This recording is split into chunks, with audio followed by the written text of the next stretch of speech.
Welcome back to another episode of Across the Bifrost. This is Dr. Norbert coming to you from the Rainbow Bridge. Hey, I thought you were going to say coming to you from across the Bifrost. This is the one episode we could say that in. I was going to do it for the next one. Why? Damn it. I'm sorry. All right, we'll cut that out. Yes. Hello, everyone. I'm Jamie, coming to you from hell with one L. I was going to go over the bridge and then be in Asgard, okay? There was a reason.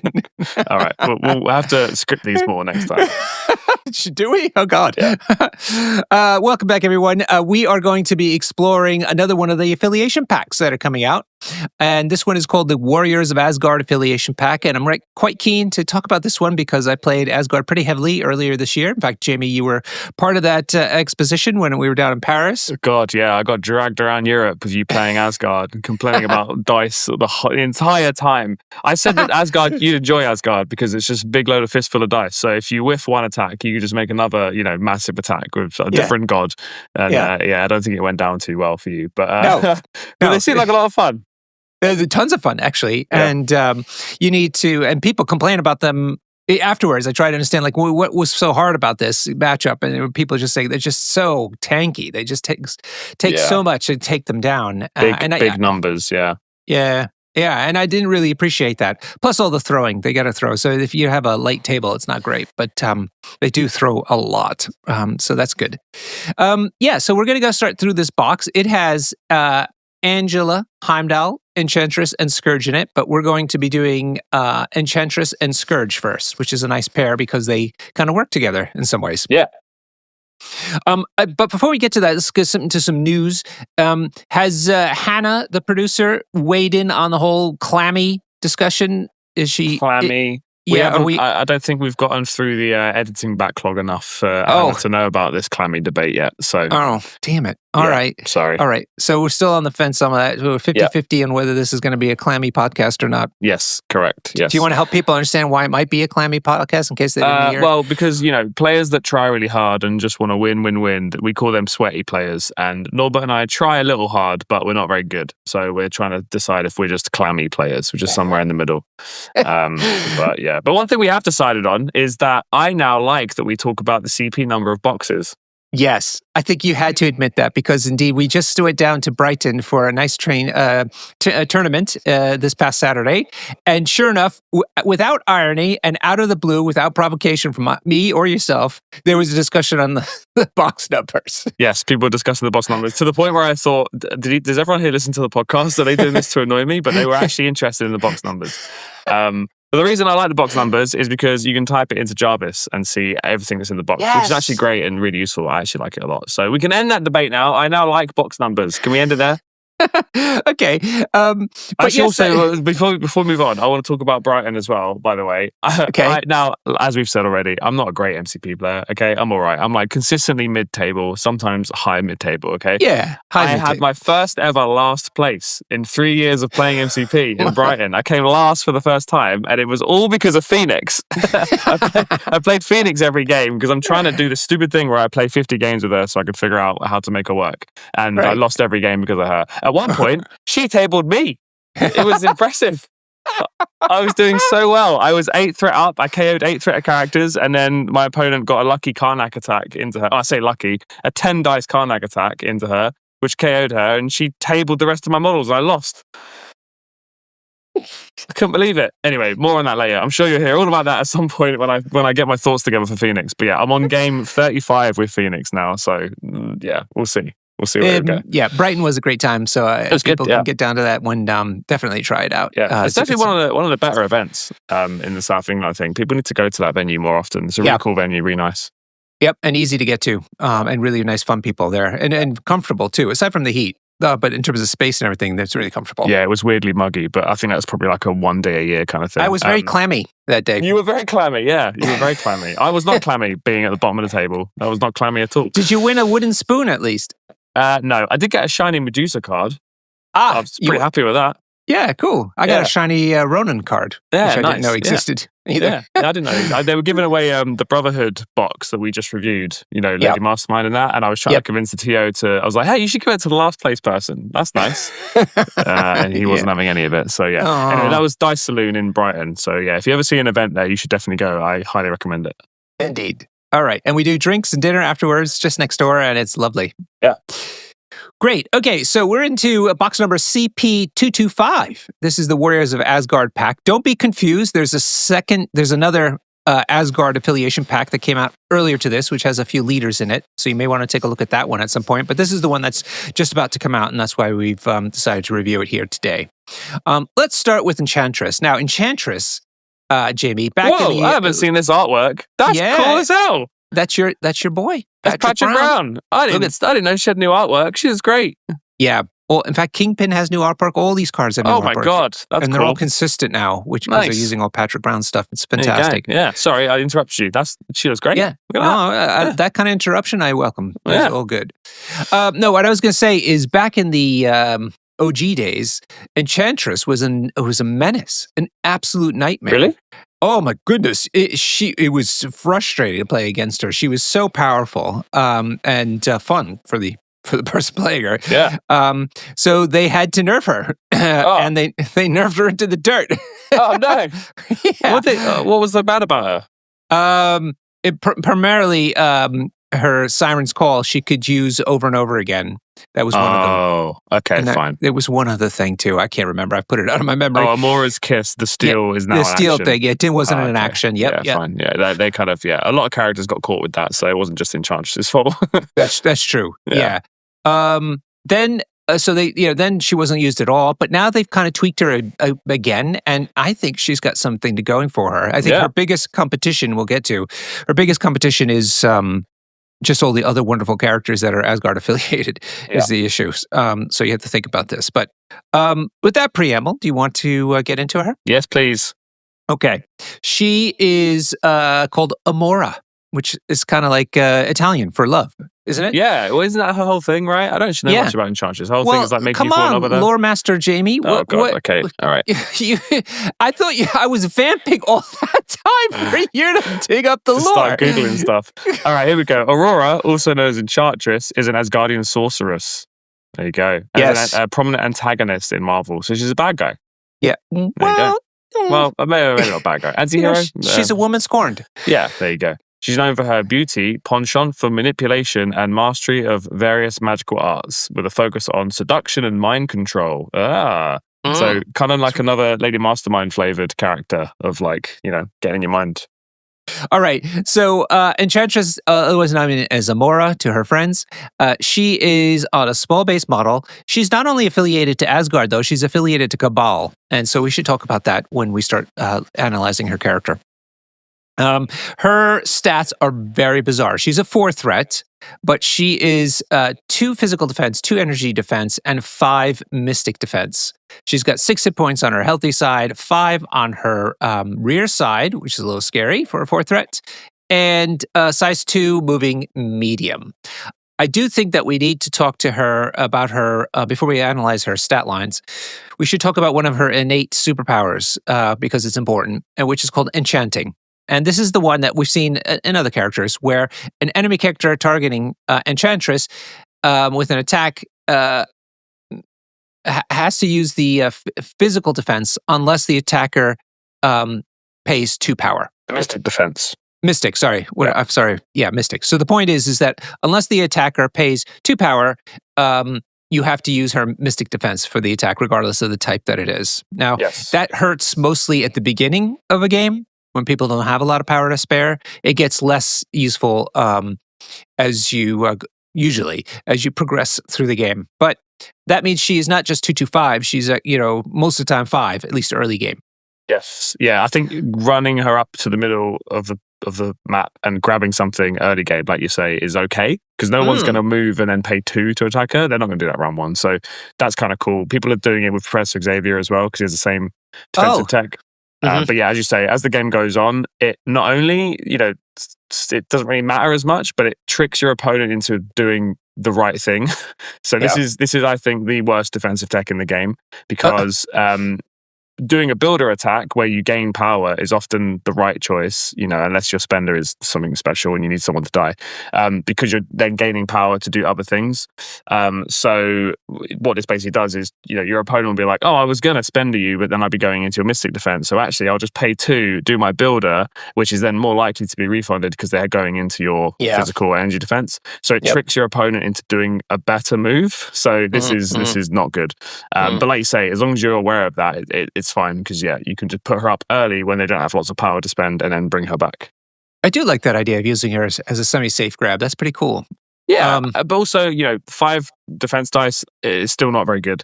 This game, the dice are weighed more towards attacks than defense. 5 defense dice. Anyone who's played Cable knows that they're just fine. Then it's not you're not invincible basically. What's Xavier's mystic defense? I think it's 5 as well. Yeah, 5. Okay. And so Magneto has 6. Right? Oh, it's 6. Sorry, no. Professor X and Magneto both have 6. Yeah. Okay. All right. Okay. So, but I mean, clearly then this lady is fragile, especially for a 4th threat. But let's hope her kit makes that sensible to deal with. But I mean, I don't think you can argue that this is a problematic stat line otherwise. All right, let's take a look at her attacks. She has 2 of them. The first one is her gainer. It's an energy attack called Spurn Defection. Beam 3, 5 dice, doesn't cost anything. As I mentioned, it's a gainer. She gains 1 power. Keep in mind that means 1 power per target along that beam. So it could actually be netting her quite a bit of tap power. And each attack also has a wild trigger called Sap Power, which is where before damage is dealt, the target character loses a power for each wild in the roll, and Enchantress gains that amount of power. I find that Sap Power beforehand sometimes could be really helpful, particularly if you have people who have to pay for damage reduction or have some sort of reactive ability that they want to do, something like that. It's actually can be pretty backbreaking sometimes. Sometimes, yeah, very rarely, I think, because like the damage reduction example, it has to be basically their last power. You sap it off them, but that can come up for sure. I think what it does is it turns this attack into an enormous power generator because and it's quite a reliable one, right? Because you're gaining one power per target in the beam. So before you even make the attack, you're going to get 2, maybe 3 power, and then with the odd wild, you're going to get some bonus power, which is great. So I can see this character being covered in power quite easily. Yeah. So beam 3, somewhat long range, but not the most. Like you'd want that to be 4 to really keep her safe. But hey, but 5 dice, that's pretty good. That's not bad. I play a lot of Pyro and Iceman who have 4 dice beams, and they're quite good. And this is a 5 dice beam. I think this is actually pretty great. Cool. She's got a spender. It's a mystic attack called Enthrall. It's also range 3. This is 7 dice this time, and it costs you 3. So not too expensive. And what's fun about this one is it's got all kinds of triggers that all depend on wilds. So there's a single wild trigger, a double wild trigger, and a triple wild trigger. And keep in mind, if you happen to get 3 wilds, all 3 items get triggered, right? Yes, they stack. They stack, yeah. So the single wild is slow. So the target will get a slow special condition. The double wild gives them a stun. And the best one is the triple wild, which gives them a stagger. Yeah. So, triple wild, that's rough. You need to have some sort of dice fixing to manage that somehow. Or is there some weird leaderships that turn things into wilds or not? No, it's the other way around, right? You have Steve 3, who, if there's a hit in the attack, Enchantress can pay 1 to turn another dice into a wild. That's probably it. That's probably the most reliable one. I mean, obviously rerolls are great. Asgard have a leader that gives them rerolls. I think you basically don't use this attack if you want to stagger. Just 1 in 10 games it's going to come off, and most of the time you're just going to give it out slow or stun. But it only costs 3 power, and that's pretty cheap. So I think it's exactly. Fine to it's take a mystic attack, a lot of dice. Yeah. So there's definitely, some things to be said for it, but beyond trying to go for that holy grail. Yeah, exactly. And also range 3, 7 dice mystic. That's pretty fantastic into some characters as well. Into Web Warriors, they can't Spider Sense. Into a Logan or an X-23, they have 2 mystic defense. So sometimes it's going to come in clutch, I think. I'm just looking at the Cabal leaders in case there's somebody else we're missing. Daredevil gives out rerolls, right? Oh, yeah, for sure. I'm just thinking, though, if she's affiliated to Cabal, but it doesn't look like it there. I'm thinking also MODOK 2. I thought he was a leader. but it must be a different affiliation. It was Modoc 2 or is it Modoc 1? Modoc 2 is a leader, and but that's the wild thing. You roll a wild and another dice becomes a hit, I think. Yeah, okay. But what is that? Spider foes? No, Modoc. What affiliation is he? He's a criminal, Criminals. of course. Oh, he's criminals, criminal. Cabal. God. We're always getting our criminals and our Cabal confused, aren't we? It's an easy mistake to make. They're in competition. Yeah. Okay, cool. So yeah, I mean, I think that's attack is pretty good. And you're going to get the slow off quite a bit, and that's no small thing. And stun is certainly good. So, I mean, it's all fun. That's a good point, actually. Yeah, I didn't realize slow is 1 wild. So you're quite reliably getting wild. It's like 1 wild, sorry. So like, yeah, using this against a web warrior, A, it's mystic, and B, slow, quite effective, So yeah, totally. Okay, let's get into some of her kit though, because she's got all kinds of control aspects to her. She's not just about raw attacking ability. The first one is an active superpower called Amora's Kiss. It costs 3. It costs an action. And this is basically just like Black Cat, where she has to stand within 1 of an enemy character, and then you can move and extract onto her, and she can't hold more than the crisis specifies. Yeah. So, we'd have to talk about what's the difference between her and, let's say, Black Cat doing this, because the exact same cost, exact same activity. The difference is Black Cat's got good defensive tech. She's got long range, not long range, a long move as well to get away from stuff. Doesn't have that sort of stuff. So, is this still good? That's the question. It's saying asset or civilian. Yeah. Now, does Black Cat have that? Yeah, she could take anything. Okay, it's the same. So it is identical. Okay, yeah. So they are identical steals. Yes, they are. Just double checked. So yeah, I mean, and we all know that Black Cat's is great. But obviously, Black Cat has the added benefit of once she has the extract, she can then run away with it and be really tanky. Amora, sorry, Enchantress can't run away so easily and isn't as tanky. So yeah, I think they're very different flavors. But also, just having a steal, a lot of people would consider that to be essential in this game. I was just going to say that. And Asgard doesn't have a seal otherwise. And so this is pretty good, potentially, for them, for that reason. Yeah. Because there's a lot of kaiju still on the table, a lot of inhumans out there stealing your extracts. This is an easy way to get them back. Yeah, for sure. At range 1, is problematic, but she does have things that can help her with that. Just looking through Cabal to see if they have any steals on. I don't quickly. Anyway, quick review doesn't seem to reveal any. So yeah, she could be useful in Cabal that way too. Yeah. Okay, next active superpower, Hell Hath No Fury. This is a range 3. Power 3 superpower. It's active. You could choose an interactive terrain feature of size 2 or less within 3 and throw it medium. This superpower can only be used once per turn. So, Beast does this one, right? Yes. He throws shorts. He only throws short. Oh, he does throw short, yeah. Oh, yeah, but Beast can throw characters as well. Yeah. So there's all kinds of flavors of throws in this game, which makes it kind of fun. So she can only throw terrain of size 2, so it's very limited in what she can throw it, but that terrain could be quite far away. Range 3 is usually it's range 2, and throwing it medium instead of normally short is pretty powerful in some regards. It's just, it's got its restrictions that you have to keep in mind. Yeah, for sure. And also worth remembering that this is an Asgardian character, so she's getting 2 power a turn. So a 3 cost throw is not too bad. And yeah, like you say, from range 3 is a big deal. Storm throws terrain and characters from range 3, and that's pretty great. So yeah, it's just quite a good throw actually on a character that I wouldn't have expected to see a throw on. Yeah, it didn't seem like the vibe, but yeah, maybe I haven't read enough Enchantress comics. She's just angry. She's just scorned. Yeah. Hell have no fury. There you go. Picks up rocks and throws them at you. Yeah. The next one is one of her signature active superpowers. It is called Siren's Call. It only costs 2, so as you noted, she could do this straight away. Choose an enemy character within 3 and advance that character short. It can only be used once per turn. And this is what used to be so backbreaking, is that she would just move people off points without them being do anything about it. Yeah, it's pretty great. And 2 power is great, right? Yeah, and range 3. So, I mean, she doesn't have to get terribly close either for this.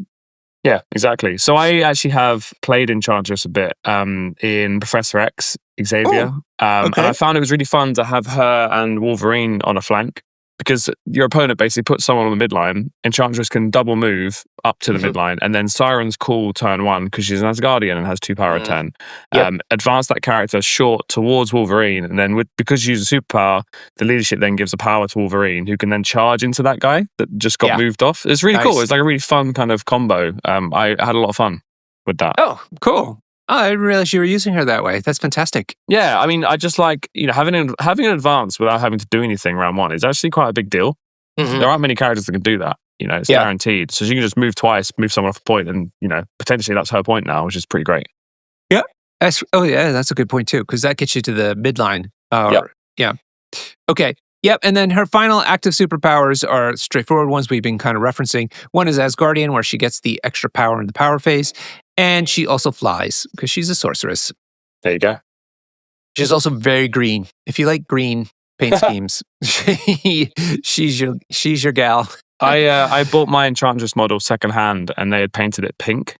And I hated it. It was horrific. It looked awful. So I stripped it and got it painted green. So good for you. Much better. Yeah, it's a cool model.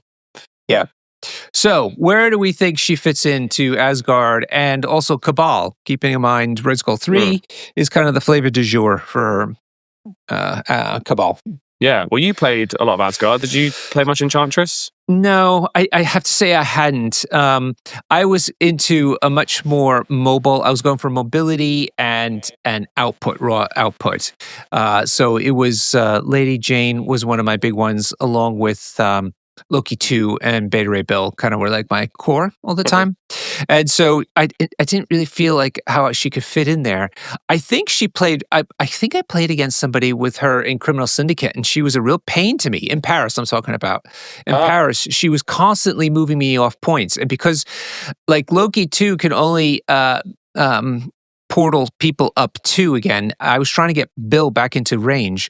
But being range 2 is shorter than the short move, and so he wouldn't be able to get on the point again sometimes. And so it was constantly control. He had a very heavily control-oriented, I think it was Akari. He had a very heavily control-oriented, oh no, it was Poulet. Very heavily control-oriented roster, and she was fit in there perfectly. So I personally didn't play her in Asgard, but I could see her splashing. In fact, you splashed her as well. Yeah, well, I mean, she has a great kit, right? She's got a steal, and then the advance, and then the throw is kind of it's fine. It's only size 2, but like and terrain only, and then the beams. I think she's got lots of interesting tools. I can actually see her fitting into a lot of places. Some people like just beam teams, right? Maybe less so now. We don't have demons and gamma, but people used to just run like, they'd splash Vision just because he has a beam, Crimson Dynamo just because of the beam, and this is a really good beam too, as well. But I guess she's less of a fighty character, right? You don't really want her to get hit back much. So no. One of the fun things you could do is you can siren call somebody to you, and then hopefully they be within 1, and then you can do the Amora's Kiss, take their crisis. Yeah, which is an action, so you'd only then be able to move medium away. But yeah, it's still pretty huge, right? I also like the idea of you can sirens call someone into a good beam position. Yes. And then beam them, which is pretty great. And also because sirens call is 2 power, right? You're going to have that power every turn. But even if you're short, you just beam one person, gain 1 power, and now you can sirens call. Probably, but more likely. So yeah, she's great. She's very self-funded. I think her only weakness is that she can fall over quite easily, especially late game when, like you said, people can just quite easily pay 2 power to ignore her good defense. Yeah. So looking at the Cabal leaders, the serious ones, Red Skull 3 and Malekith, both of those reward attacking and then give them more power. Or Red Skull 3, essentially you get the crits, which doesn't help with her wild. She wants the wilds. On the other hand, Malekith rewards killing and dazing enemy characters so that you can get the trigger of the leadership, which is removing damage, gaining a power, and advancing short. So although, so it doesn't seem like there's much synergy with the leaderships. On the other hand, for the control aspects of it and the stealing capability of it, it might be something worth considering in a Cabal list. Yeah, I agree with that. she's doing the kind of the criminal's job as well. I know that. No, I'm confused again, haven't I? Cabal and criminals. But like anyway, she's stealing stuff and moving people off points. And who doesn't want that? Yeah, exactly. Okay. What else? There was one other point I wanted to make about her. What did you find you used her for after she helped facilitate that Wolverine charge?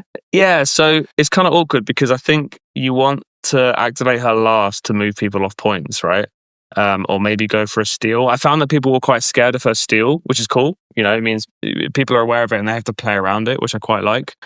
Even though it's not, actually, no, I'm lying because because it's an action, she can move once. And then if she's within range 3, she can then move the person she wants to steal from to within one of her. So it's kind of cool. It's almost like a similar threat range as Black Cat. Maybe not quite as, Oh, yeah. Just cost power. Yeah.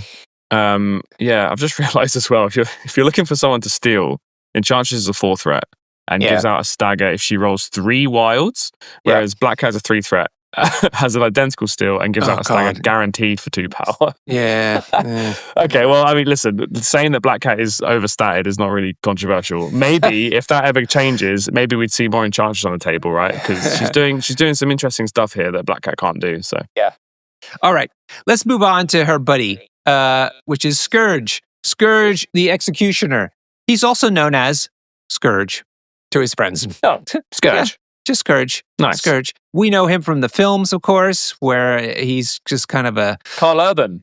Yeah, he's kind of a miscreant character at first and then becomes downright traitorous at some point and then gets his due towards the end of the appearances. Yeah, he turns around. He does a little heroic thing at the end, Well, yeah, redemption, a little redemption. Yeah, a little redemption arc. Tiny redemption arc. He's a very problematic character. Anything else you want to add, Lore Master Jay?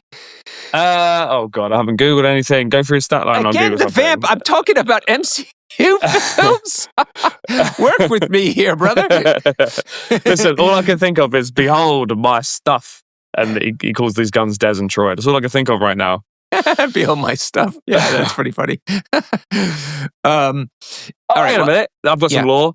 Skurge falls in love with Enchantress. Oh, well. There you go. So that's why you teamed them up, right? That's why you wanted them in the same episode. Who wouldn't? Exactly. Yeah. In fact, he follows her around to his various various affiliations. He's also affiliated to Asgard and Cabal. Cool. He's on a small base, 35 millimeter, and these are his stats. He's only a 3 threat. He's got 4 physical, 3 energy, and 2 mystic. He's one of those guys. 2 mystic.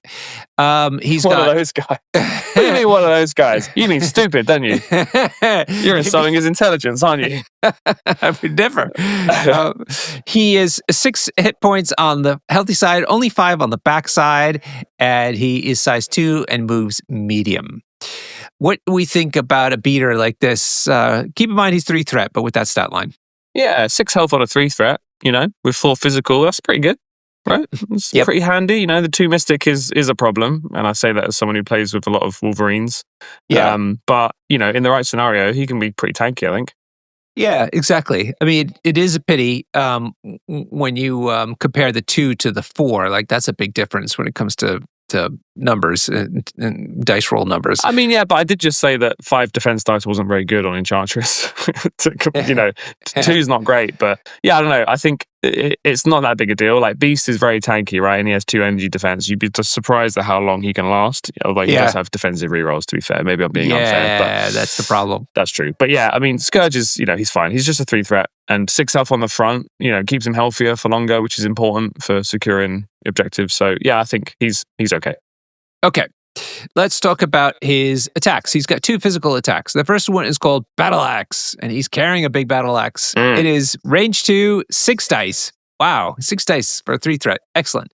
Doesn't cost anything, and it is a gainer. So only gets 1 power for each attack. He also has a wild bleed on this attack.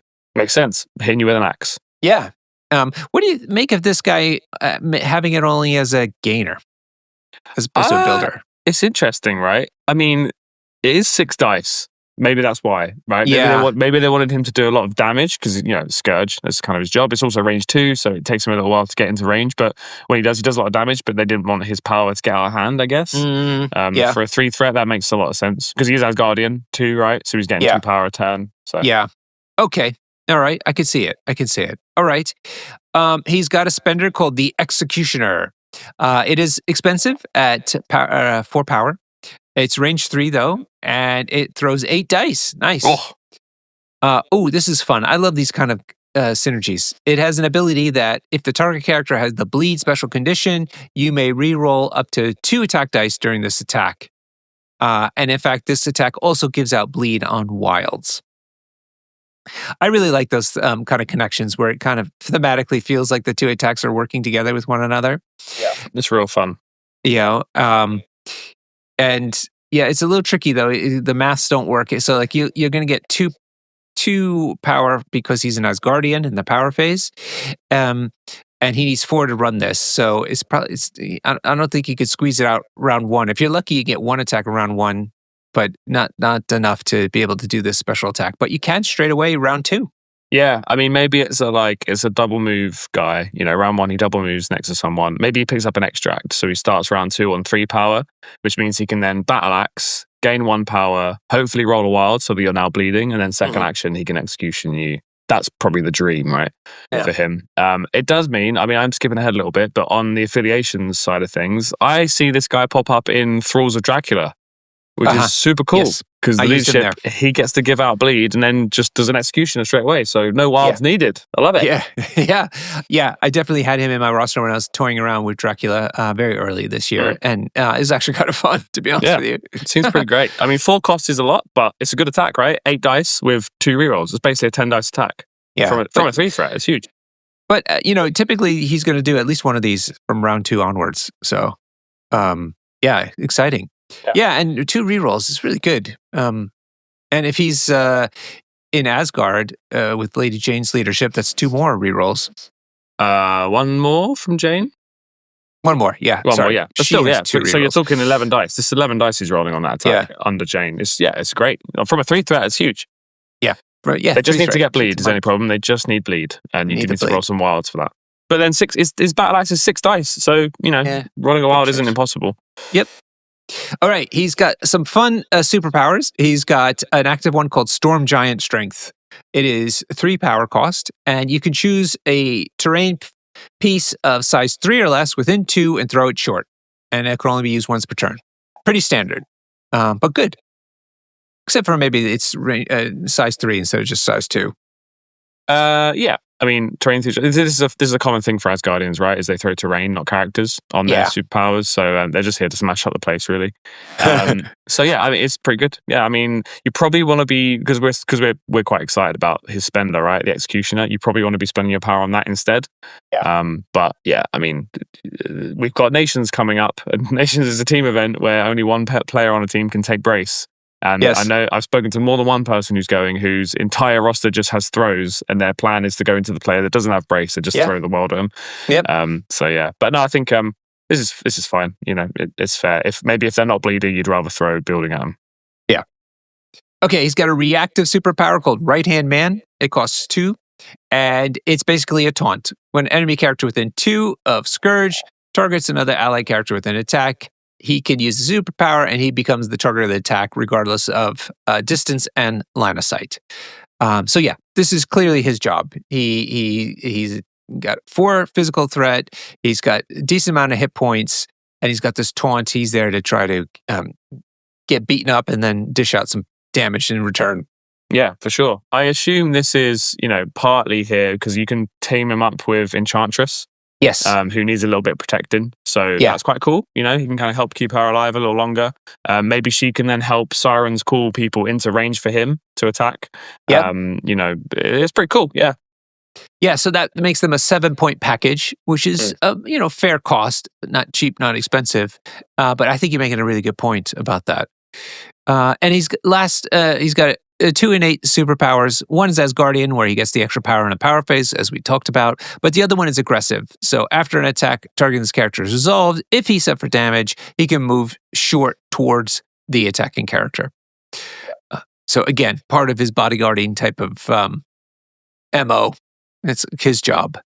Yeah, I think it's cool. It helps him if he's been displaced, right? If he's been displaced and someone shoots him, he can then try and walk back onto a point. Aggressive's really annoying and can catch a lot of people out. Right. So I think that what people don't like about him is he doesn't have like some sort of damage reduction to make him even more tanky.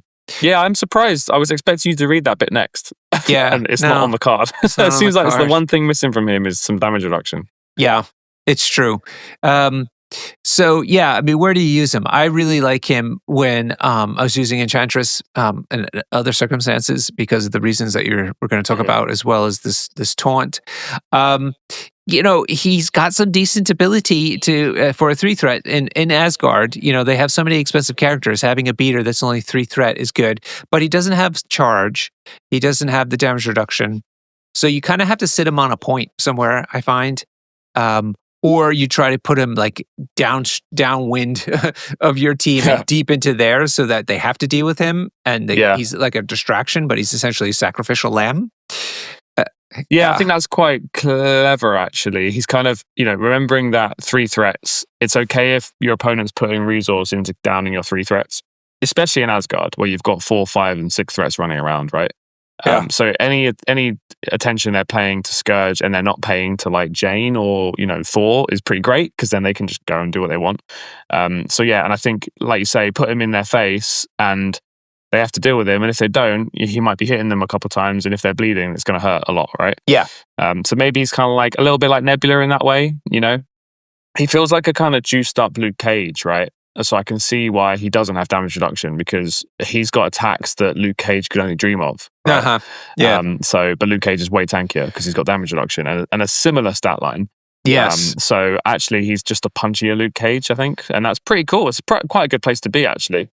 I like that. I like that analogy. I think that's a very fair one, and helps show why they're balancing him this way. Yeah. So that's using him with Enchantress. I was thinking more in the Asgard area. He complements them, again, mostly because of his threat level, I found. That thing you're playing with makes it sound like you're sat in spandex right now. You're in like a leather catsuit. Sounds like... yeah, thank you. I assure you, listeners, Norbert is wearing a nice, like, regular shirt. He's not sat there in a Catwoman cosplay. Until later. That's our Patreon episode. Yeah, the Patreon episode coming up. Where do you see him in Cabal, though? I struggle because they have so many strong beaters in their roster. Yeah, I think this is more of a flavor affiliation than an actual contribution. I agree, yeah. I think that perhaps his actual strength is being an affiliated 3-threat in an affiliation that doesn't have many 3 threats, which is Asgard. Cabal have loads of 3 threats that are far superior to Skurge, unfortunately. Yeah. I think he's an Asgard guy. Yeah. Yeah. Okay. And that's okay. Yeah. And that's okay. Now, he does have a ton of cool cards that maybe kind of juice him up even further. So let's talk about those. And there's a team-up card, ones that we always like. So the first one I'm going to talk about is actually an older one. It does not come in this box, be forewarned, but it is relevant for him. It's called Scuttlebutt on Me. This is an unaffiliated card. It is reactive, and either Beta Ray Bill or Skurge can use it. Basically, when Skurge makes an attack during his activation, after the attack is resolved, he can spend any amount of power to play this card. The attacking character then immediately performs the attack listed above, targeting the original target character. So it's another attack on the same target that Skurge just finished attacking. I should note that he doesn't have to do damage on that attack like some of these things do. Oh, yeah, that's cool. Yeah, so it just happens, and so he can pay a variable amount of power. So let's take a look at the what the attack is. It's an energy attack called Tech Support. It's range 5. Gotta love that. It's only 2 power, or 2 dice rather, and it doesn't cost any power, so to speak. But the card is you're paying power to play the card. The attack ignores line of sight, and the defending character doesn't benefit from cover. That's fantastic. But here's the fun part. Add attack dice to the attack roll equal to the power spent to play this card. So if he's paid 3 power for it, then he's going to be rolling 5 dice for this attack. And then after the attack is resolved, if it has done damage, the character that played the card may throw the target character away short. So it's pretty strong. Sizes throw. Sizes any direction throw, yeah. Yep. And if the thing had run away from you, like Loki, for instance, or Toad, that miserable Toad, slippering away from you, range 5 is so good. That's a good point. I didn't think about that. Yeah, I was thinking about Hulks and Sentinels, but no, you're right. Toad is a good Toad chasing card. Yeah. It's energy, which is one of the stronger attacks in the game currently because of weaker energy defenses out there. And so it's just a question of how much power have you built up over the course of the game before you play this card. Yeah, for sure. I mean, like both of those characters, Beret Bill and Skurge, both of them like want to spend their power on loads of other things, right? So I think there's quite a high cost that comes with this. They definitely have expensive kits, right? So you need to really be sure you want this attack because you're probably turning off a bunch of stuff that they would like to be doing otherwise. Yeah. But I find, like I said, just like with Cruelty, I find these as like get out of jail free cards. So if something doesn't go quite right, or if they do some tricks and get away from you, what have you, like Shield, for instance, getting away from you, this is a great way to try to mitigate that problem. Yeah, for sure. Here comes the rule question we get wrong this episode. Okay. Is this an action? No, because the card doesn't say action on it. Yeah. Right? Yeah. But, yeah, I'm trying to find a card. Mental Domination I'm looking at is not an action. And yeah, you're right. It does kind of match the wording of that. Mm-hmm. So maybe you're right. This is where we're going to get butchered. But if this is not an action, this is fantastic, right? Yeah. Oh, yeah. If it were an action, then it's not so great. Yeah. So. It's like a mini Helios laser for free. Yeah. Yeah, I think it's pretty great.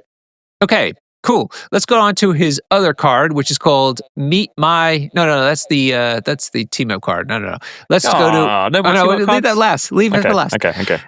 This one is called Weapons of Midgard. It is unaffiliated. It's Des and Troy. It's the weapons I referenced earlier. Oh, do you know this? It's from Thor Ragnarok, where he's got the two machine guns that he got from Texas. And he calls one Des and one Troy because together they destroy. Oh. And the attack on this card is called Destroy. Brilliant. So during his activation, he can spend 2 power to play this card, and then he can use the attack listed above. Again, it's not mentioned that this is an action, so I believe this is a free attack. Oh no, this is an action. Because it says may use the attack listed above once. Oh, right. Yes. So let's help the listeners see the difference. So the previous one, Scuttlebutt, says attacking character immediately performs the attack listed above, targeting the original target character. Whereas Weapons of Midgard say Skurge may use the attack listed above once this activation. Okay. So it basically just this attack kind of replaces one of the ones on his card, so to speak. Yes. If you pay 2. So for paying 2, you get a physical attack that's beam 4, 5 dice, and doesn't cost any more power. So beam 4 sounds good. 5 dice. Beam 4, pretty good, but it is physical and 5 dice. So it's fine. I mean, is it worth a tactics card? Probably not. There's like so much space on this card. They could have added other things. Yeah. Like, no triggers, no conditions. You make a point because I was sitting there going, well, for 2 power, maybe it's okay. But it takes up a slot. And Asgard loves their tactics cards. And this is not going to be high on the priority list. Yeah, exactly. 5. And I mean, beam 4's fine, but like how often do you get beam 4s off these days, right? You're probably going to get 3 targets, maybe 4 if you're lucky. And then even then, you're only hitting them with 5 dice physical. It's like one of the worst kinds of attacks. So, yeah, cool and fun, but I don't think it really gets played. Yeah, that's too bad. It's a shame. There's a big old space for text under this card. If AMG are listening, just add a couple triggers, some silly things, you know? Something flavorful. Something crazy. I don't know. Although the name is pretty good. That's a nice nod. Yeah. All right, let's get to your favorite card, the Team Up card. Yeah. Okay, it's called Meet My Executioner. It's unaffiliated and reactive, so that's fun. So you could take it wherever this pair of people go. Mm-hmm. And the pair of people, of course, is Skurge and Enchantress. Yeah. So when an allied non-Skurge character would suffer a collision, an allied Enchantress may spend 2 power to play this card.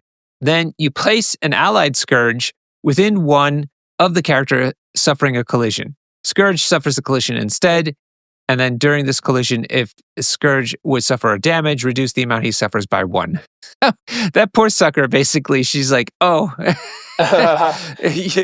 hey, help this guy out. Come over here. Take this for me, please. Just take that car to the chin for me. Yeah. Now, the big thing about this is it is a teleport that is rangeless. Rangeless anywhere. That's It's super crazy. exciting. So they don't have to be together, although they usually are. So it's kind of maybe kind of a red herring of an aspect of the card. But honestly, that's what I was thinking about using this card, is that the two of them could be on these wide scenarios doing whatever they wanted, and she could just recall him to her. Well, you say that. You're saying recall. You're saying these two as a pair. It's any non-Skurge ally.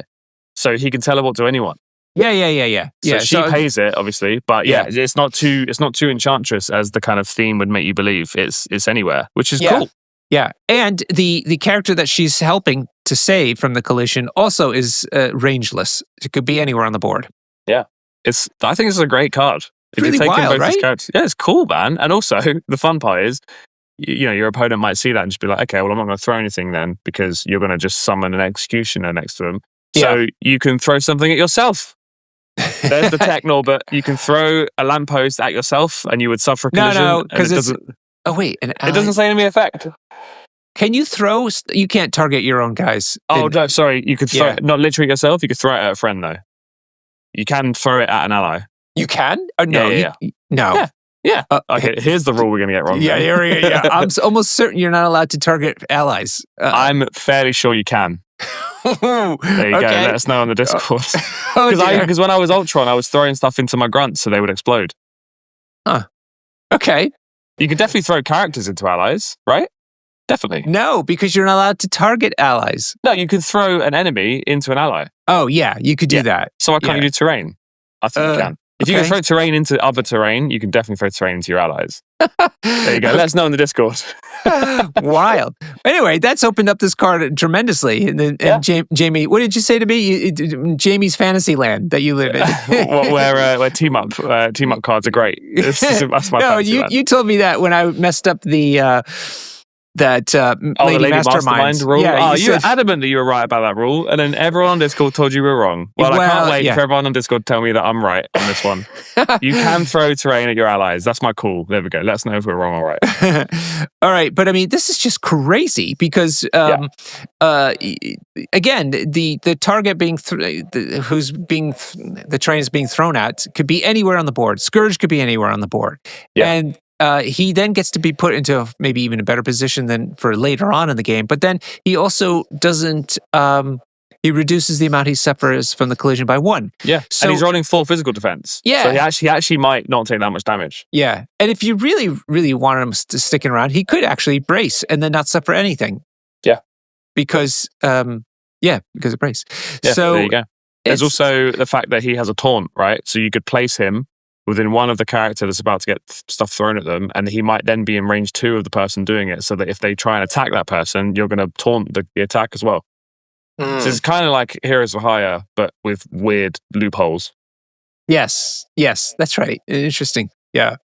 So, all right, here we are. We've reviewed this half of the box. What are you thinking? I mean, are you kind of excited to play them elsewhere, or are you? I mean, would they want you to play Asgard? I think these characters suffering from age a little bit. Yeah. Enchantress is in 4-threat land. And 4 threats is like there's so many amazing 4 threats in the game. We've already made the comparison. She's not the best 4-threat beamer in the game because you've got Crimson, you've got Vision, you've got a bunch of other people. She isn't the best steal in the game because Black Cat exists and is ruining that for everyone else. I think Enchantress suffers a little bit, but it's very cool. And I had a ton of fun with her in Xavier. Excellent. And I highly recommend that, especially if you like Wolverine. Putting her and Wolverine on a flank was hilarious. So that was great. And then Skurge, again, I think actually probably now we've looked at him closely, I think he's actually getting the high 3 threats. He's pretty good. The problem is his role is to, just roll loads of dice. And he's also hoping for wilds a little bit too much. Yeah. Maybe if you pair him with other characters that are giving out wilds, or maybe if there's a Baron Zemo around, because this Skurge loves being teamed up with Baron Zemo, by the way, because Baron Zemo is giving out bleed, but he's also giving a reroll to Skurge's big dice pooled attacks. Yep. So that's pretty cool. Maybe Skurge can help protect Baron Zemo because he goes down quite easily. So maybe that's quite a cool pair. So yeah, I think, and that's both Cabal, isn't it? Did we find a Cabal use? Yeah. Zemo, yeah. Oh, yeah, good point. Hey, there we go. We did it. Hey, good job. So, yeah, I think these are fun characters. I think that I don't think I've seen them played more than twice. Yeah. To be honest. Yeah. What do you think? Did you put them in Asgard very often? No, but I had a very specific set of splashes at the time. So, no, I didn't. I tried, though. He was in some of my testing at the shop. But, I didn't actually make the cut in the long run. I think that if we ever see Black Cat, calm down and maybe get a little nerf, we might start to see Enchantress in places. I'd love to see Enchantress be like a viable 4-threat alternative to Black Cat, because she's got some cool stuff going on. She's got some interesting parts of the kits. She's very balanced because she has clearly weaknesses, right? Enchantress, she can just die quite easily, and that's fine as long as the other parts of her kit are good. So I don't know. I would like to see these guys on the table more, but would I play them? Probably not. Yeah. Okay. Does it make you want to play Asgard? There's a lot of things that make me want to play Asgard. Oh, I didn't know that. Yeah. Your Asgard list was basically me living vicariously through you. Oh, it's like, just take all the charge, guys. Jane's in charge. I think it's great. That's exactly. I was just looking at it. The reason that he didn't make it, or Enchantress, is that it was all out charging. Basically, it was a very offensive build. And Skurge is probably a bit more defensive. I mean, I don't know. Are we in a world where we could see an Asgard scoring team, and suddenly Meet My Executioner is kind of nice defensive tech? I don't know. He's not even that defensive. He has a taunt, but he can just fall over, right? Yeah, he's only 6'5", so I don't know. That's the problem. Yeah, that's the awkward part of it. But he's a 3-threat. I think if you're playing Asgard and you want to splash other characters, Skurge can help you stay affiliated, and you won't be too sad about him being there because he's quite a good character. Yeah, agreed. All right, cool. Let us. Well, look, people need to know where they can get a hold of us and tell us about that throwing rule or targeting rule.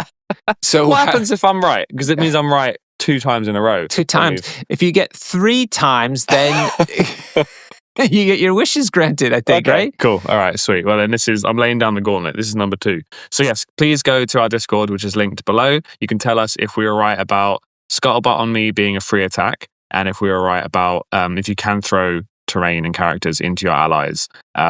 And that's what you should do. Go tell us there. And we also have a Patreon, which you can help support the podcast on. We put all of the kind of sweaty, lovely, competitive, successful players on our Patreon. So you can find out how they're winning events and what kind of lists they're taking. It's only a few pounds a month, and you support us and make this a little bit more easy to do. Yeah. Actually, we're on a tear, I'll have to say, on episodes coming out on the Patreon. We've got some serious, one every 2 weeks now. It's been a new winner of a big event that was coming through. We've basically gone through all the meta monsters as well. We've Apocalypse episodes, Inhuman episodes, Avenger Steve 1 episodes, Crims episodes. I mean, it's all the hot stuff. So if you want to learn how to win with those things, you need to subscribe. Yeah, there you go. And if you want to hear how I went 0-4 with Phoenix at the weekend, then subscribe, and maybe we'll do a Patreon episode about that. I'm joking. We won't do that. Or buy Jamie a pint in a London pub, and he'll tell you all about it for the cost of $6.50. Yeah, exactly. Patreon is there. There's one other thing I wanted to say about the Patreon. We have our special Patreon channel now in the Discord, so you can chat with us directly there with other Patreons, and we also take suggestions from the Patreons as far as episodes things. So it's actually it's really fun to have that group, and mostly it's great to see people helping us understand how that we're doing good stuff and worthy worth of their funds. There you go. One last thing. It is getting kind of long in the tooth, so it may not be relevant any longer, but I think we should mention the big event that we're running in January. Yeah, if there's places left. They might all be sold out by now. Two at the time of recording, but but there is a chance that we may extend it to a few more. So yes, basically it's a team format, 5-person team tournament. We think it's the best way to play MCP. If you don't have a team, that's no excuse. There's a team finder channel on our Discord. There's loads of people that really want to come and just can't be bothered to make a team. So you should become a captain and make a team happen. That would be real cool. Again, we think it's the best way to play the game. Basically, what happens is across the team, across the 5 players, you don't share any characters. So everybody has 1 instance of each character, but all of your tactics cards and crisis cards, they can be whatever you want. We don't care if you share those. So Yeah, that's going to be January 10th and 11th in London. It's surprisingly cheap to go there at that time. We found a sweet spot in the year where hotels in London are surprisingly cheap because it's right after Christmas. So we've run events at that time a few years in a row now. So we know it's probably the best time, to be honest, for people to travel over. We've got a ton of people coming over from Europe, right? Yes. And other places. Yeah, we have people coming from Ireland, Sweden, the Netherlands, Belgium, France, Poland, Scotland, north, Yorkshire. Yeah, Yorkshire people are coming. Yeah, it's wild how many people are coming. It's really exciting. Yeah, so jump on that while there's still spaces. If there are no spaces and you want to come, let us know. Give us a DM. And we're trying to basically gather enough people on the waiting list to convince the venue to let us have some more space because we think we can sell out a few more. So yeah. And so look for Across the Bifrost Team Championship on Longshanks, and you'll find the rules link at a button there. Or you can come into the Across the Bifrost Discord, and we have a channel directly made for the tournament, and in the pinned link, you can get the rules pack that way too. If you can't make this event, you can try looking at some of the other events that are happening around Europe. We put together a list of all the 2 or 3 day events that are happening around Europe, and you can find that at tinyurl.com/MCP Events Europe. That's tinyurl.com/MCP Events Europe. And if you're running such an event and don't see your event listed there yet, please message us and we will add it in straight away. Cool. I think we covered all the biz, right? I think so. It feels like all the admin's done. All the admin's done. Fantastic. Everybody, thanks so much for listening, and cheers and happy gaming.